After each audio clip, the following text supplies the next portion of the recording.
momentos difíceis aqui na terra.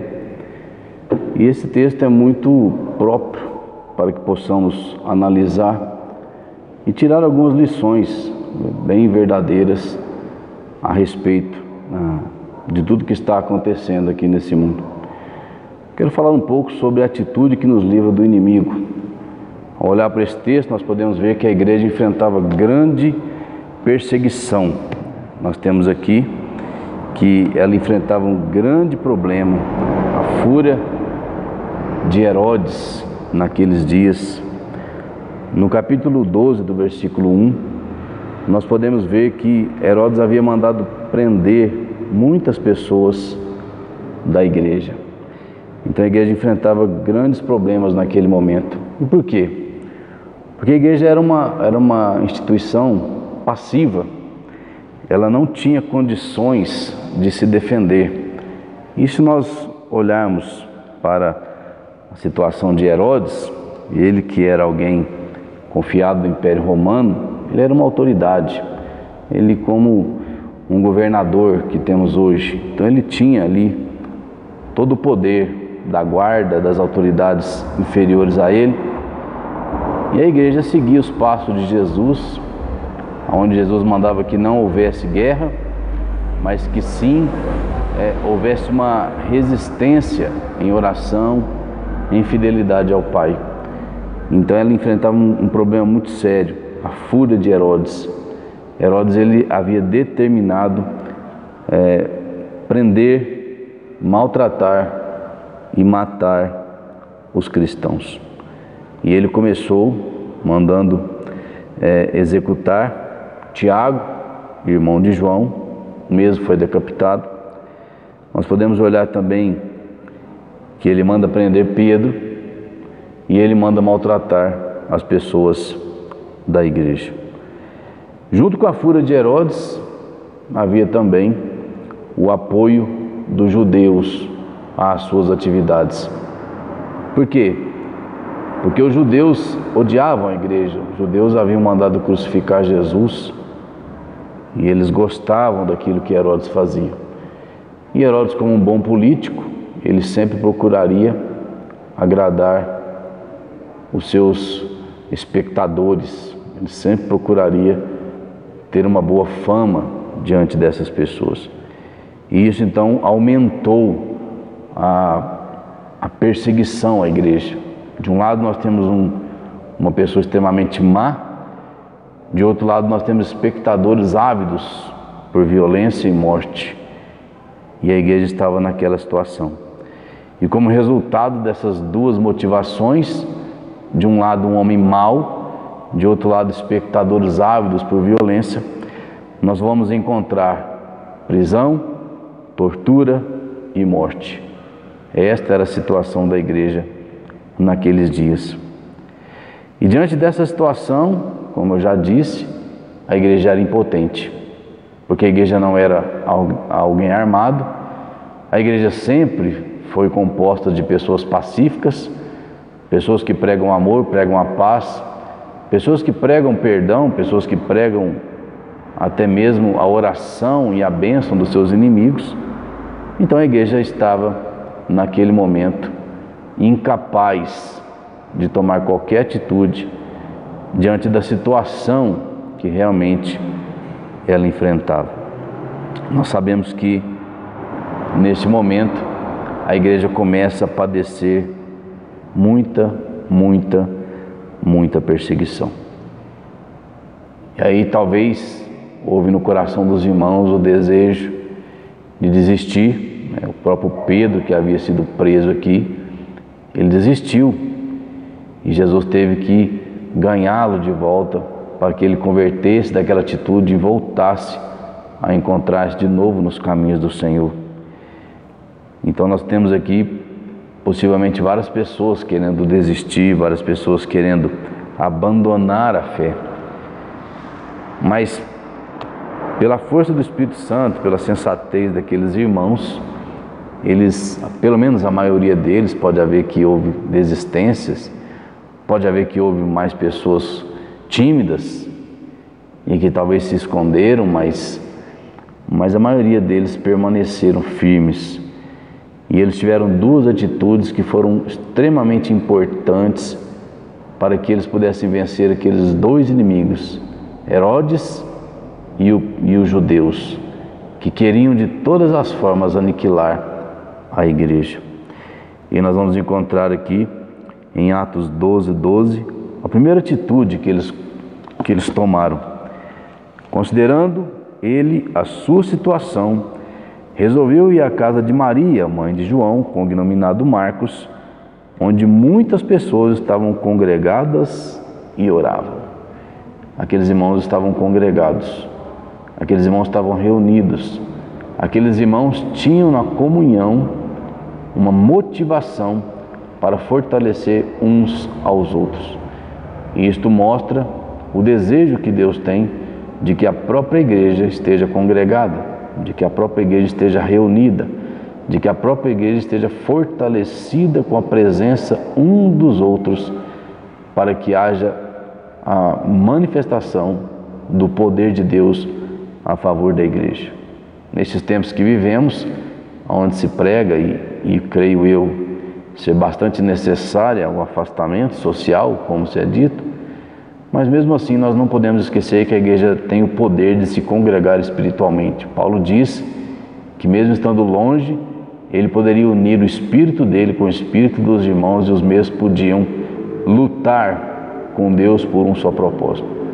Então, nesses momentos, mesmo afastados, mesmo não congregando fisicamente, muitas igrejas, a igreja tem o poder de lutar espiritualmente junto com os irmãos.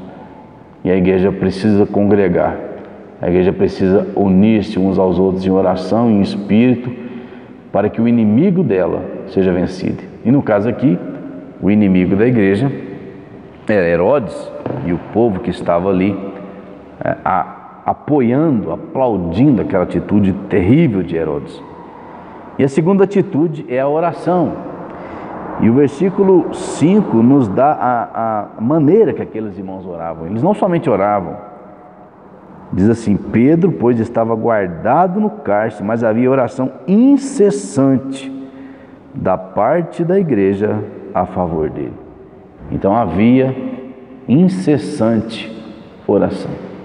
Aqueles irmãos cumpriam a palavra de Deus, que eram ordenados a orar sem cessar.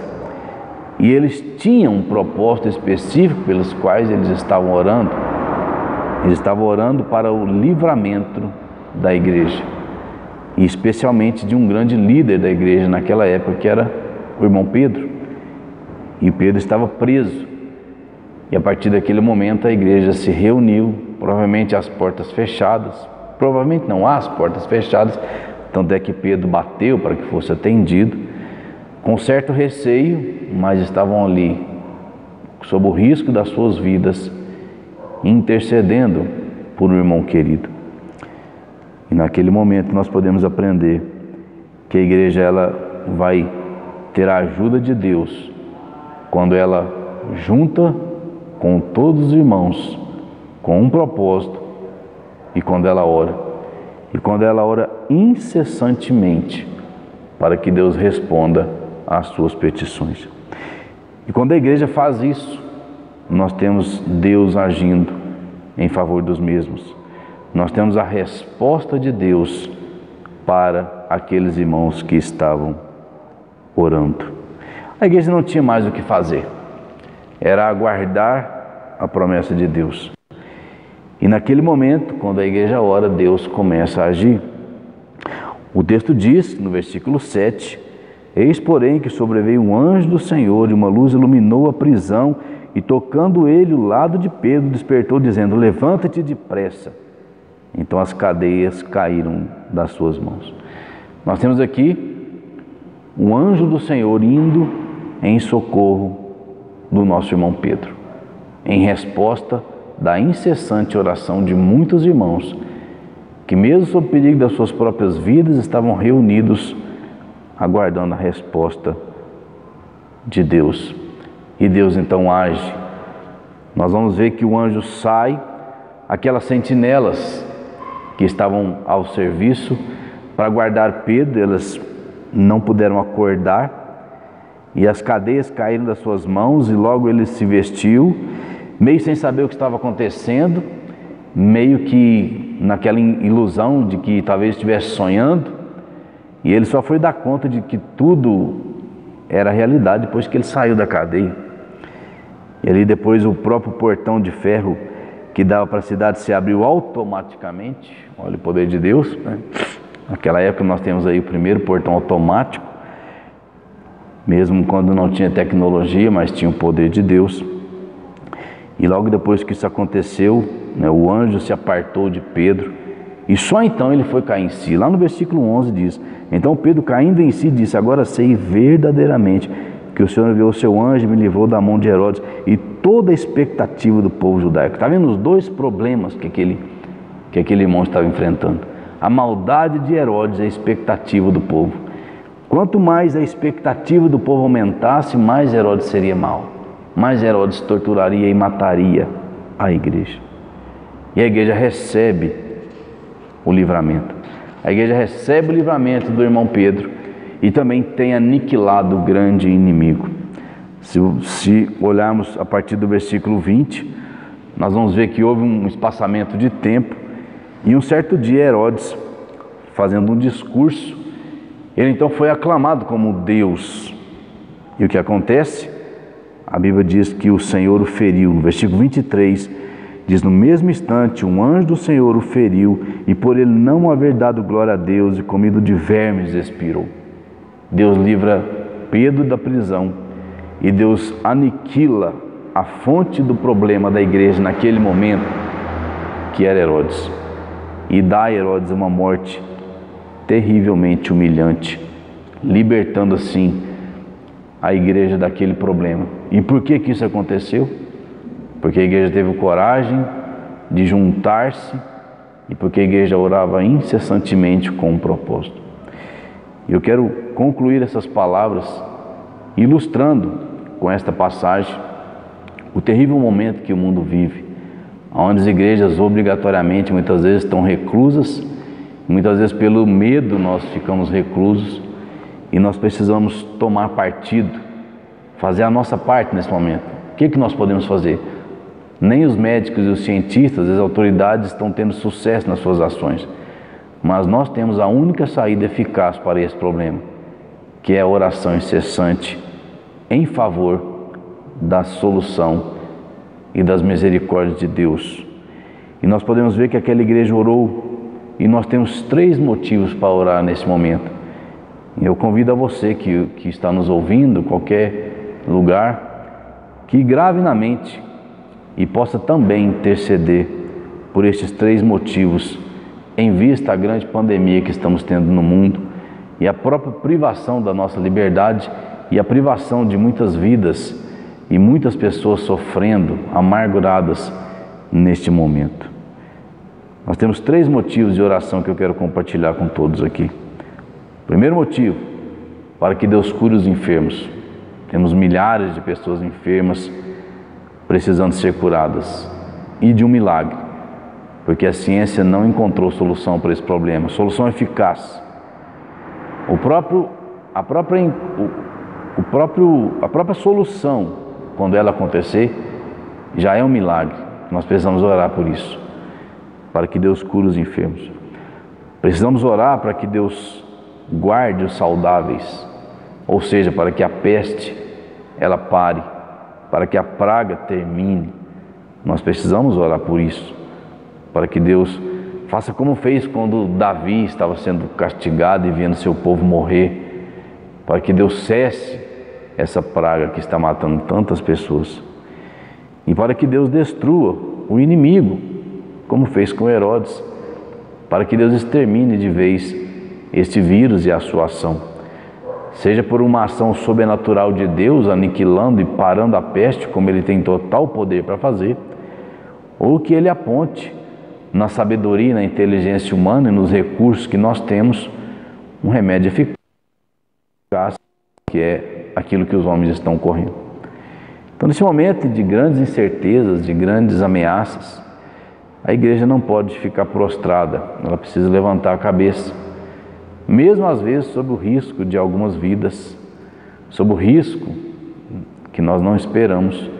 Nós temos que acreditar, esse é o momento de exercitar a nossa fé. Então eu conclamo a todos os crentes, seja da Igreja Evangélica Unida, seja de qualquer cristão que possa estar ouvindo essa palavra, que venhamos juntos a congregar, quer seja fisicamente, quando possível, quer seja unidos espiritualmente, que sempre será possível, e orarmos incessantemente para que Deus resolva o nosso problema, porque no momento estamos diante de algo que nós não podemos lutar e vencer com eficiência. Que Deus abençoe, que Deus fortaleça, que Deus guarde o seu povo e que a igreja seja um momento, seja um lugar para que possa receber de Deus a palavra que realmente pode fazer diferença